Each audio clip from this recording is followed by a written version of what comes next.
Sejarah seringkali mencatat kisah para pemenang, para pahlawan yang nasibnya berakhir di puncak kejayaan. Namun, di antara lembaran-lembaran epik yang agung, terselip sebuah cerita tentang seorang pejuang yang takdirnya dilukis dengan tinta tragedi, kesetiaan, dan pengorbanan. Ini bukanlah kisah tentang kemenangan yang gemilang, melainkan tentang perjalanan heroik seorang satria bernama Karna, yang cahayanya bersinar paling terang justru dalam beang-beang kesedihan. Mari kita selami lebih dalam kisah hidupnya yang penuh liku, sebuah narasi yang membuktikan bahwa kebesaran sejati tidak selalu diukur dari akhir yang bahagia.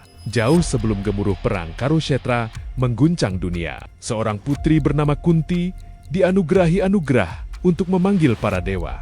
Karena rasa penasarannya, ia memanggil Surya, sang dewa matahari, dan dari pertemuan itu, lahirlah seorang putra yang terlahir dengan perisai dan entai enting emas yang menyatu dengan kulitnya, tanda keilahiannya.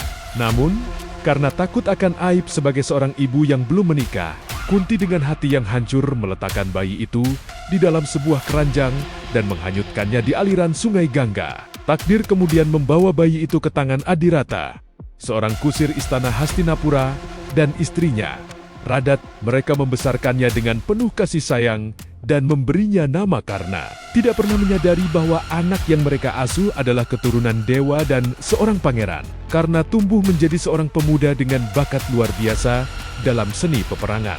Keinginannya untuk menjadi pemanah terhebat di dunia membawanya berguru kepada Dronacharya. Namun ia ditolak karena statusnya yang dianggap rendah sebagai anak seorang kusir. Tidak menyerah, ia kemudian menyamar dan belajar dari Parasurama, guru para satria. Meski telah menguasai berbagai ilmu perang yang dahsyat, karena selalu dipandang sebelah mata dan dihina karena latar belakangnya. Di tengah cemoohan itu, hanya satu orang yang mengulurkan tangan persahabatan, Duryodhana, Pangeran Sulung Kurawa. Duryodhana tidak peduli dengan asal-usul Karna, ia melihat bakat dan kesetiaannya. Sebagai tanda persahabatan, Duryodhana mengangkat Karna menjadi Raja Anga, memberinya status dan kehormatan yang selama ini tidak pernah ia dapatkan. Ikatan mereka pun menjadi begitu kuat, terjalin oleh rasa hormat dan loyalitas yang tak tergoyahkan.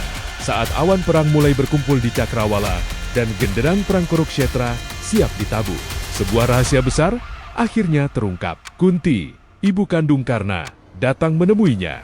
Dengan air mata penyesalan, ia menceritakan kebenaran tentang kelahirannya, mengungkapkan bahwa Karna adalah putra sulungnya, kakak tertua dari para Pandawa yang akan menjadi lawannya di medan perang. Kunti memohon agar Karna bergabung dengan Pandawa, bertarung di sisi saudara-saudaranya, karena dihadapkan pada dilema yang merobek jiwanya. Di satu sisi, ada kebenaran tentang darah dan keluarganya. Di sisi lain, ada utang budi dan janji kesetiaan kepada Duryodhana, satu-satunya orang yang memberinya martabat saat seluruh dunia menghinanya. Dengan berat hati, Karna membuat pilihan. Ia akan tetap setia pada sahabatnya hingga akhir, meski itu berarti ia harus melawan saudara-saudaranya sendiri.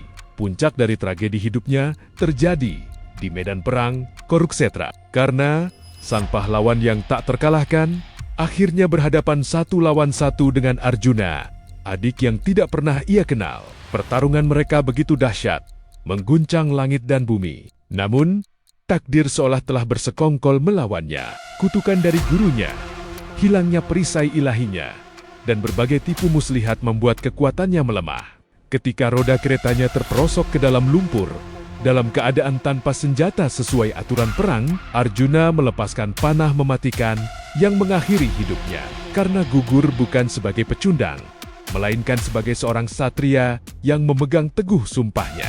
Kematiannya menjadi simbol pengorbanan tertinggi, sebuah bukti kesetiaan yang abadi. Kisah Karna mengajarkan kita bahwa kehormatan dan kesetiaan seringkali menuntut harga yang sangat mahal. Ia mungkin kalah dalam perang, tetapi ia memenangkan pertarungan melawan takdirnya dengan cara yang paling mulia. Perjalanannya yang tragis, dari seorang anak yang terbuang hingga menjadi pejuang legendaris, akan selalu dikenang sebagai salah satu bab paling menyentuh dalam epik Mahabharata. Warisannya bukanlah tentang kemenangan di medan perang, melainkan tentang kekuatan karakter dalam menghadapi badai kehidupan. Hingga hari ini, namanya tetap bersinar bukan sebagai putra Dewa Matahari, tetapi sebagai simbol dari kesetiaan tanpa syarat dan keberanian yang tak tertandingi.